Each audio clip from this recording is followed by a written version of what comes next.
अस्सलाम वालेकुम।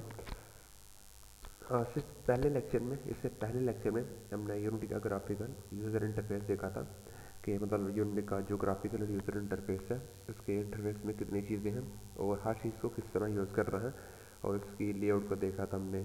फिर हमने इसके इंस्पेक्टर को देखा था। ठीक है, तो इंस्पेक्टर में कितनी चीज़ें हायरार्की को देखा था। तो सी को देखा था हमने, गेम को देखा था। तो आज के इस ट्यूटोरियल में हम लोग देखेंगे इसके अंदर यूनिटी के अंदर जो इम्पोर्टेंट कंपोनेंट है कुछ इसके यूनिटी के, जो गेम डेवलपमेंट में बहुत काम आते हैं। ठीक है, तो बहुत सारे कंपोनेंट हैं इसके अंदर यूनिटी के अंदर जो गेम डेवलपमेंट में काम आते हैं। तो अभी हम स्टार्टअप पे कुछ बेसिक कंपोनेंट का देखेंगे।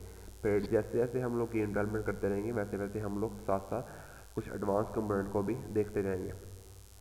तो सबसे पहले देखते हैं what are the game object. ठीक है, तो यूनिटी के तो यहाँ पर पहले तो आप यहाँ हैं गेम ऑब्जेक्ट पे 3D क्यूब।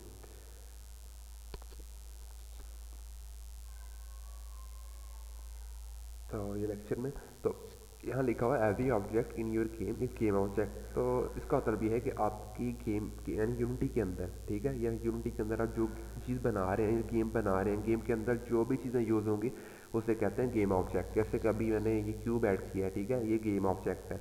अगर मैं यहाँ से कुछ भी ऐड कर लेता हूँ 2D प्लेन, ठीक है, वो भी एक गेम ऑब्जेक्ट है। ठीक है, तो हर चीज़ यूनिटी के अंदर एक गेम ऑब्जेक्ट है, चाहे वो एक प्लेन हो चाहे वो लाइट हो। यहाँ पर अगर लाइट ऐड करें वो भी एक वो भी एक गेम ऑब्जेक्ट है, ऑडियो भी एक गेम ऑब्जेक्ट है। ठीक है, हर चीज़ एक गेम ऑब्जेक्ट है, कैमरा भी एक गेम ऑब्जेक्ट है। ठीक है, तो ये आपने याद रखना है कि यूनिटी के अंदर हर चीज़ जो आप गेम डेवलप करने के लिए इस्तेमाल करें उसे हम लोग गेम ऑब्जेक्ट बोलते हैं। ठीक है, तो और game object don't do anything on their own. तो इसका मतलब ये है कि गेम ऑब्जेक्ट खुद कुछ नहीं करता। ठीक है, तो ये देखें यहाँ पर ये खुद कुछ नहीं कर सकता क्योंकि इसके अंदर कोई फंक्शनैलिटी हमने ऐड ही नहीं की। ठीक है, तो they need to be special property before they can become a character. ठीक है, तो इसका मतलब ये है कि इसको कुछ स्पेशल प्रॉपर्टीज चाहिए, कुछ खास फंक्शनैलिटी चाहिए एक कैरेक्टर बनने के लिए। ठीक है, कुछ काम परफॉर्म करने के लिए। तो एन इन्वायरमेंट और ए स्पेशल फैक्ट। ठीक है, तो इन्वायरमेंट में एग्जिस्ट करने के लिए कुछ स्पेशल फैक्ट इसको चाहिए। But each of these object do every different thing. ठीक है, तो मतलब हर ऑब्जेक्ट डिफरेंट काम करता है, हर ऑब्जेक्ट की अपनी अपनी प्रॉपर्टीज होंगी। मिसाल के तौर पे अभी आप देखें ऑब्जेक्ट, ठीक है, गेम ऑब्जेक्ट मैंने ऐड किया यहाँ से क्यूब। ठीक है, तो ये अब इसको रन करेंगे तो ये कुछ नहीं करेगा, सिंपल व्यू ही आएगा। ठीक है, ये कुछ नहीं कर रहा। तो ये इसकी डेफिनेशन है गेम ऑब्जेक्ट की। ठीक है, कि गेम ऑब्जेक्ट जो है खुद कुछ नहीं करता जब तक उसके ऊपर कुछ फंक्शनैलिटी ना परफॉर्म कर दे। फॉर एग्जांपल आप एक बॉल आपके पास, ठीक है, आप यूनिटी के अंदर एक गेम बना रहे हैं कि बॉल ऊपर से नीचे गिरे। ठीक है, तो बॉल ऊपर से नीचे तब गिरेगा जब उसके ऊपर ग्रेविटी अप्लाई होगी। ठीक है, तो फॉर एग्जांपल यहाँ से हम गेम ऑब्जेक्ट 3D, तो यहाँ पर आते हैं हम लोग, यहाँ स्फीयर ऐड कर लेते हैं। ठीक है, तो ये स्फीयर देखिए यहाँ से ऊपर। ठीक है, अब इसको आप रन करें यहाँ से, तो देखिए यहाँ पर ये स्फीयर नीचे नहीं गिरेगा क्योंकि इसके ऊपर कुछ ग्रेविटी नहीं अप्लाई हो रही, ना कुछ फंक्शनैलिटी है। ठीक है, ग्रेविटी इसकी फंक्शनैलिटी है, इसकी प्रॉपर्टीज बोल सकते हैं इसको। ठीक है, तो इसलिए इसे कहते हैं कि ये ऑब्जेक्ट खुद कुछ नहीं करते जब तक इनके ऊपर कुछ फंक्शनैलिटी ना परफॉर्म कर दी जाए। सही है, तो ये देखिए यहाँ पर ये कैरेक्टर है, ये भी एक गेम ऑब्जेक्ट है, लाइट भी गेम ऑब्जेक्ट है, ट्री भी एक गेम ऑब्जेक्ट है, फिर आप साउंड ऐड किया वो भी गेम ऑब्जेक्ट है। ठीक है, तो इससे पहले लेक्चर में मैंने आपको बताया था हर चीज़ के साथ, गेम ऑब्जेक्ट के साथ जो भी चीज़ ऐड करेंगे सीन के अंदर यहाँ पर, उसके साथ एक चीज़ मस्ट होती है, उसे कहते हैं ट्रांसफॉर्म। ठीक है, यानी कि उस ऑब्जेक्ट की यानी गेम ऑब्जेक्ट की लोकेशन, पोजीशन, रोटेशन और स्केल। ठीक है, तो ये तीन चीज़ें मस्ट हैं जो कि ट्रांसफॉर्म के अंदर है यहाँ पर। ट्रांसफॉर्म, ठीक है, यानी कि उसकी पोजीशन कहाँ पर है, रोटेशन कहाँ पर है, स्केल कहाँ पर है।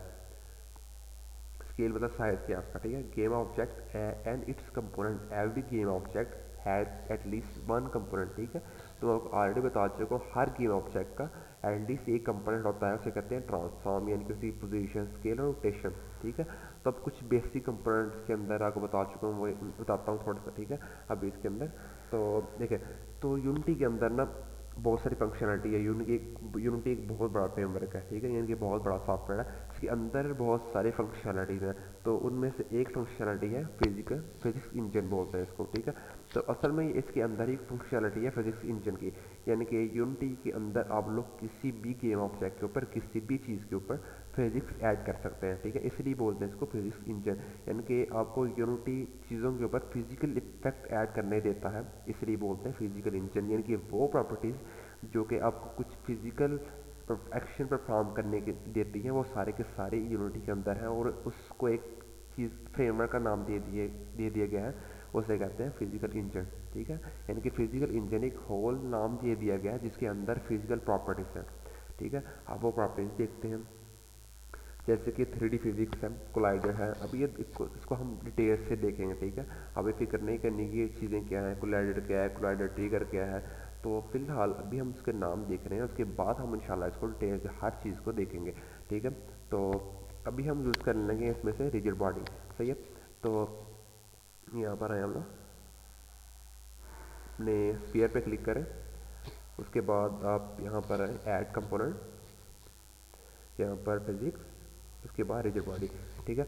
देखिए, रिजिड बॉडी कहते हैं वो चीज़ जिस चीज़ के ऊपर आपने फिजिकल चीज़ ऐड करनी हो, यानी कि जिस चीज़ को आपने फिजिक इन्वायरमेंट के अंदर एग्जिस्ट करवाना हो। देखिए, यहाँ पर एक क्यूब है, ठीक है, ये खुद कुछ कर नहीं रहा, बस इन्वायरमेंट के अंदर एग्जिस्ट है, लेकिन फिजिकली इन्वायरमेंट के अंदर एग्जिस्ट नहीं है, ठीक है। मतलब ये कि ये चीज़ फिजिकली एग्जिस्ट नहीं कर रही इन्वायरमेंट के अंदर। तो किसी चीज़ को भी फिजिकली एग्जिस्ट करवाने के लिए फिजिक्स इंजन ने आपको रिजिड बॉडी प्रोवाइड किया है, फंक्शनलिटी, ठीक है। तो हम ये परफॉर्म करते हैं, ऐड करते हैं। तो रिजिड बॉडी एक फंक्शनलिटी है। असल में ये रिजिड बॉडी एक कोड, यानी कि स्क्रिप्टिंग लिखी है, पीछे कोडिंग लिखी गई है, तो उसकी वजह से ही आता है। हम लोग जब स्क्रिप्टिंग पर आएंगे, कोडिंग पर आएंगे, तो हम इसको डिटेल से देखेंगे कि ये मैथ्स वगैरह या ये ड्रैग इस तरह क्यों आते हैं, ठीक है, हम सारा डिटेल से देखेंगे। तो अभी ये बिल्ड फंक्शनलिटी ना जो आपको यूनिटी ने दी है, इसके अलावा बहुत सारे फंक्शनलिटीज हैं इसके अंदर, बॉस फ्लड, तो हम हर चीज़ को इंशाल्लाह देखेंगे डिटेल से। तो यहाँ पर है मैथ, यानी कि उस ऑब्जेक्ट का मैथ कितना रखना आपने, ठीक है। तो ट्रैक का मतलब ये है कि जब चीज़ नीचे गिर रही है, चल रही हो, वॉक कर रही हो, उसके ऊपर हवा का दबाव इफेक्ट कितना पड़े, ठीक है। तो उसके बाद आता है एंगुलर ड्रैग, मतलब कोई चीज़ अगर मूव करे तो उसके ऊपर ड्यूरिंग मूवमेंट कितना हवा का इफेक्ट पड़े। तो और यूज़ ग्रेविटी, अगर ग्रेविटी यूज़ करवाएंगे तो चीज़ नीचे गिरेगी, ठीक है, नीचे ग्रेविटी उसको इफेक्ट करेगी। तो इस काइनेटिक, अब इसको देखने की जरूरत, फिर परेशान होने की जरूरत नहीं है। तो इस काइनेटिक का मतलब ये है कि वो चीज़ फिजिकल इंजन से बाहर आ रहती है, ठीक है। तो अभी इस पे करने इंशाल्लाह इसको डिटेल से देखेंगे। तो इंटरपोलेट का मतलब है जर्क्स, मतलब ये कि एक बॉल या कोई चीज़ मूव कर रही है, वो स्मूथली मूव कर रही है, रुक रुक के मूव कर रही है, ठीक है। तो यहाँ से कोलेजन का मतलब ये कि चीज़ का टकराना, उसका डिटेक्ट करना, कंटिन्यूस कोलेजन या कोलेजन कंटिन्यूस डायनामिक, ठीक है। तो डिफरेंट चीज़ें हैं, तो अब इसको इंशाल्लाह डिटेल से देखेंगे। बाकी अगर हमने इसको रोकना हो, फ्रीज करवाना हो पोजीशन के अंदर, मतलब हम चाह रहे हैं कि ग्रेविटी भी यूज़ करें और बॉल नीचे भी ना गिरे, ठीक है, तो हम इसको पोजीशन में फ्रीज कर देंगे। अब इसको देखते हैं इंशाल्लाह कैसे करते हैं, ठीक है। अब इसको रन करते हैं, देखें, ठीक है, वो बॉल नीचे गिर गया। बॉल किसी वजह से नीचे गिरा, यही यूज़ ग्रेविटी की वजह से, ठीक है। तो हम यहाँ पर आते हैं, यहाँ पर यहाँ से ग्रेविटी को खत्म करते हैं और यहाँ से इसको रन करते हैं। देखा, वो नहीं गिरा क्योंकि ग्रेविटी अप्लाई नहीं हो रही। अब यहाँ पर थोड़ा सा मैथ्स का ज़्यादा कर लेते हैं, ठीक है। तो मैथ्स डिपेंड करता है गेम के ऊपर, आप गेम ऑब्जेक्ट के ऊपर आप बना क्या रहे हैं, ठीक है। तो इसके साथ साथ देखिए, हम चाह रहे हैं इसको वाई पोजीशन पर रेड कर, हम फ्रीज कर देते हैं इसको, ठीक है। तो ये नीचे नहीं गिरा, ठीक है, तो क्योंकि हमने इसको फ्रीज कर दिया था यहाँ से, ठीक है। तो अब देखें इस काइनेटिक का मतलब क्या है, ठीक है, इसको देखते हैं, ठीक है, ठीक है। तो क्योंकि वो फिजिकल इंजन से बाहर आ गया इस काइनेटिक से, तो अब इसको फिक्र नहीं करने, इसको इंशाल्लाह डिटेल से देखेंगे। तो उसके बाद, ठीक है, तो अब देखते हैं प्रीफैब्स को।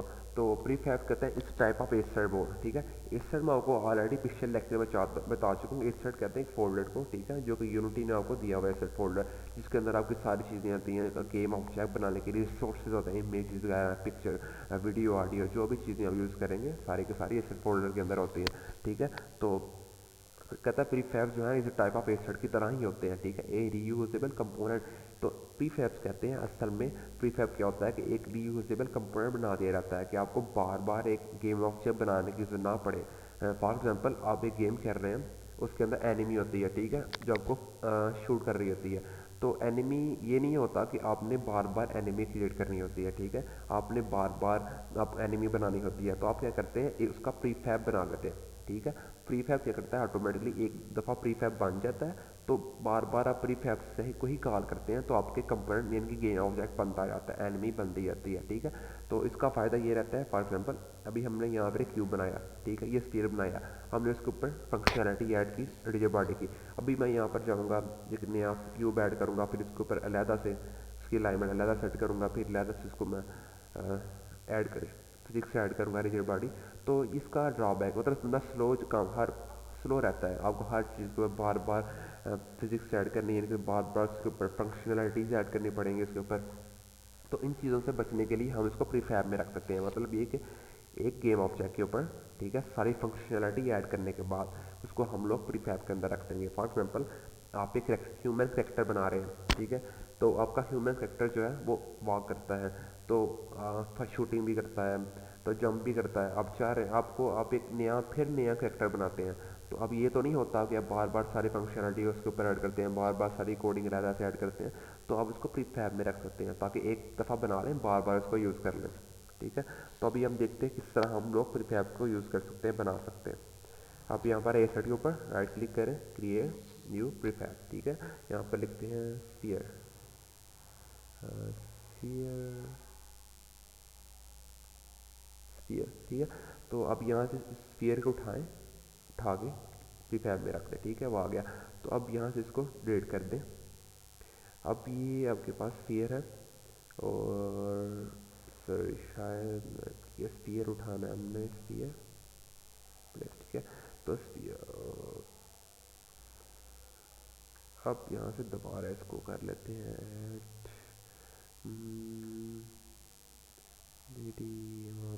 क्यूब, ठीक है।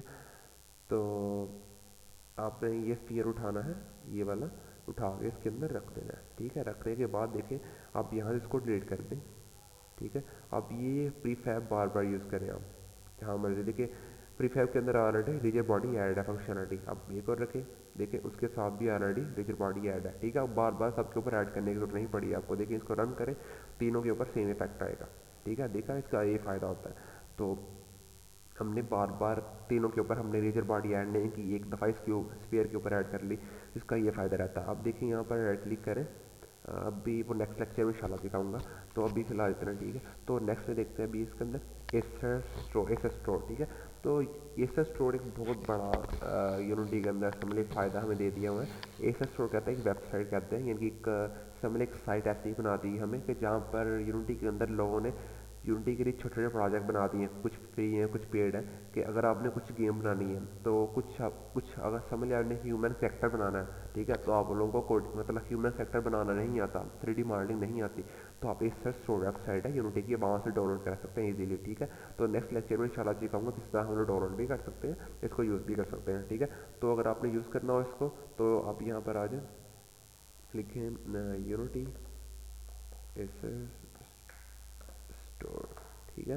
तो यहाँ लिखे ये आ गया, ठीक है। तो यहाँ से आप इसको डाउनलोड, अब यहाँ से ट्री भी डाउनलोड कर सकते हैं, डिफरेंट चीज़ें डाउनलोड कर सकते हैं हम इंशाल्लाह। जैसे जैसे आगे जाते जाएंगे वैसे वैसे इंशाल्लाह हम हर चीज़ को कवर करते रहेंगे, ठीक है। तो ये इसकी ऑफिशियल साइट है जहाँ से आप इसको डाउनलोड कर सकते हैं, तो ये ऑटोमेटिकली आपके यूनिटी के अंदर इंस्टॉल हो जाता है। तो इंशाल्लाह इसको देखें, फिक्र करने की जरूरत नहीं है, अभी आप उन चीज़ों पर फोकस करें जो अभी लेक्चर करवाया है, इस पर ध्यान दें। अगर आप लोगों को कोई क्वेश्चन हो इसके अलावा तो आप क्वेश्चन भी पोस्ट कर सकते हैं, और इसके अलावा अगर आप लोगों को मज़ीद कोर्सेज लेने हो PHP वगैरह या दूसरे iOS स्टैंडर्ड, तो आप यहाँ पर हमसे कांटेक्ट कर सकते हैं नेटॉप्स टेक लर्न के ऊपर। और इसके अलावा हमारी और भी वीडियोस हैं, ये हमारी ऑफिशियल साइट है नेटॉप्स टेक लर्न, लोड नहीं हो रही,